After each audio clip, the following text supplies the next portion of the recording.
예수님께서 예수님을 믿는 사람에게는 폭풍이 없으리라 말씀하지 않으셨습니다.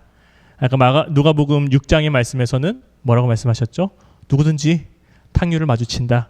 그러나 기초가 있는 사람은 그 탕류가 마주침에도 불구하고 견딜 것이고, 그 기초가 없는 사람은 탕류를 마주칠 때 무너지리라 말씀하셨습니다. 여러분, 누가복음 8장 후반부의 말씀에서 우리가 알게 되는 것은 무엇이냐면,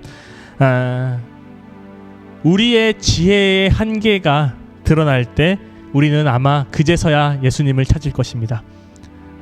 제자들이 바다에서 배에 물이 차오르는 것을 보고 자신의 지혜로 한번 일을 해결해 보려고 했겠죠. 자신의 잘남으로 물을 퍼내기도 해봤을 테고, 배를 고치려고도 해봤을 테고, 그래도 안 되자 예수님을 찾았습니다. 그때 예수님께서 제자들에게 물어보십니다. 너희의 믿음이 어디 있느냐?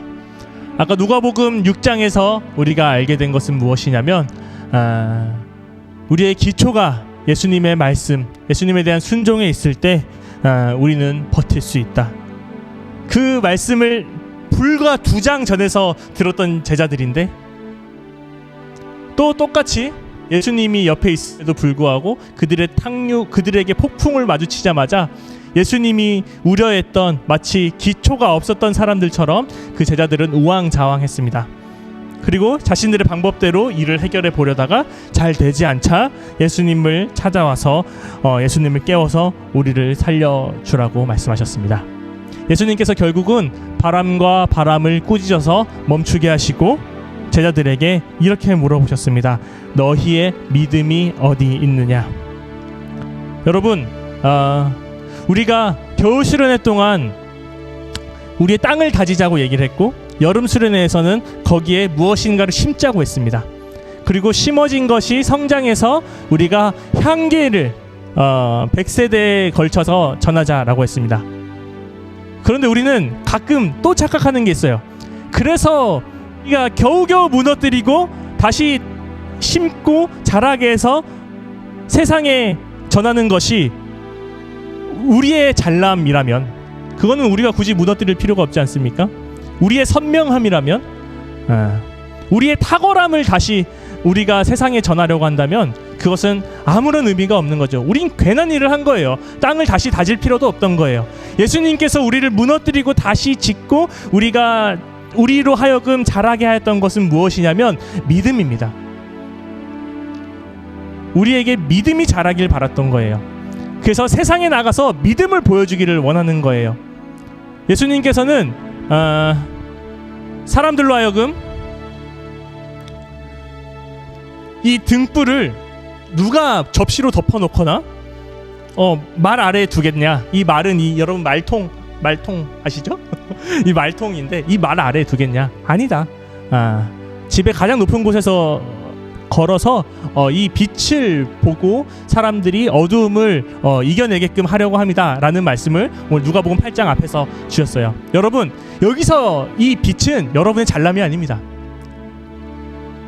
예수님 믿고 공부 열심히 하고 우리 성적이 좋고 우리의 벌이가 좀 낮고 이런 것들로 인해서 세상에 우리의 물질이나 이런 것들로 선한 영향력을 미친다? 전혀 아닙니다. 예수님께서 우리에게 비추기를 바라는 그런 빛은 무엇이냐면 여러분의 믿음이에요. 여러분의 믿음을 보고 사람들이 어둠 속에서 길을 찾기를 원하시고, 여러분의 기초를 보고 사람들이 길을 찾기를 바라는 거예요. 교회라는 빛을 통해서 세상의 해결 방법과는 다른 해결 방법을 말하는 이 교회를 통해서, 그리고 아무리 암울한 세상에서도 희망을 얘기하는 이 교회를 통해서, 어떤 희망도 없어 보이는 세상 속에서 그럼에도 불구하고 하나님의 구원이 있으리라 말하는 저 사람들로 인해서 이 세상의 어둠이 점차 사라져 가기를 바라는 거예요. 우리가 무너뜨리고 다시 세우는 것이 우리의 지혜라면, 우리의 탁월함이라면, 그리고 우리가 비출 것이 우리의 그런 것들이라면 예수님께서는 우리를 애초에 무너뜨리지도 않았을 것입니다. 우리는 교회입니다. 이 교회는 빛입니다. 이 빛은 그릇으로 가릴 수도 없고 말 아래에 두어서도 안 됩니다. 높이 들어서 온 집을 비추고 온 세상을 비추는 빛이 되어야 된다라는 말씀입니다. 그러니 우리가 유방 100세대에 걸쳐서 우리가 흘려보내야 될 것들은 바로 우리의 믿음입니다. 이 믿음은 무엇이냐면 예수님의 말씀에 대한 순종입니다.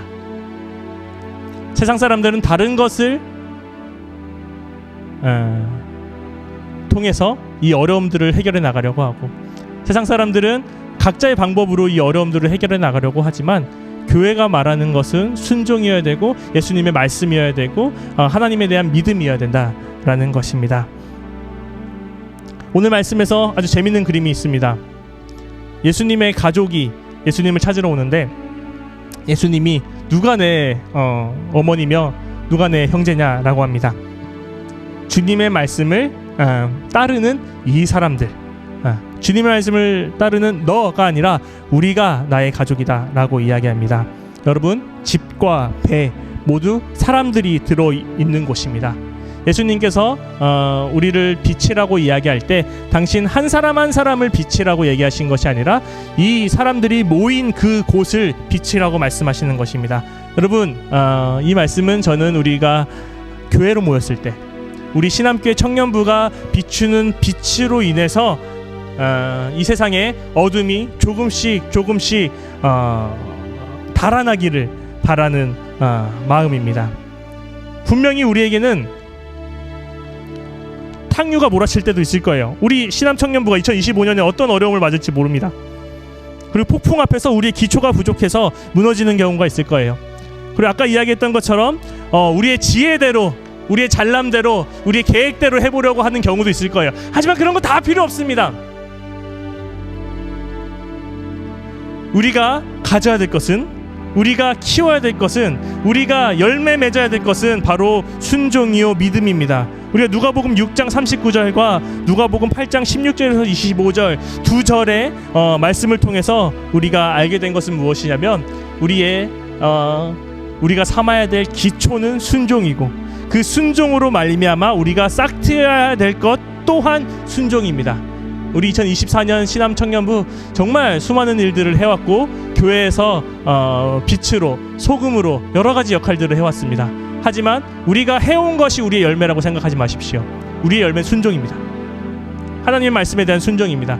주님의 말씀에 대한 사모합니다. 2025년도 우리가 앞에 지났던 두 가지 수련회를 통해서 얻었던 키워드인 이 순종, 이 순종만 우리가 더욱더 우리의 자랑으로 삼을 수 있으면 좋겠습니다. 교회와 세상이 다른 것이 무엇이냐라고 물어봤을 때 저는 이 순종인 것 같아요. 우리 교회에 다닌 사람이 뭐 더 잘난 게 있겠습니까? 솔직히 우리는 스스로 일단 죄인이라고 고백하는 사람들이지 않습니까? 그럼에도 불구하고 교회에 다닌 사람들과 세상의 사람들이 다른 것이 있다면 두 가지. 한 가지는 예수님께 순종하는 사람들, 우리의 기초와 우리의 희망을 다른 곳에 두지 않고 예수님께 두는 사람들이라는 것과, 두 번째, 그것을 함께하는 사람들이 있다는 것이 이 교회의 다른 점인 것 같습니다. 우리 이 시간 함께 찬양할 때 깊은 곳에 나아가라는 찬양을 우리 함께 찬양할 것입니다.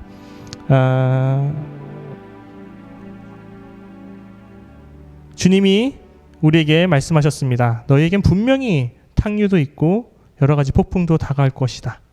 하지만 그럼에도 불구하고 기초에 그 순종에 우리의 발을 딛고 있는 사람들은 견디리라.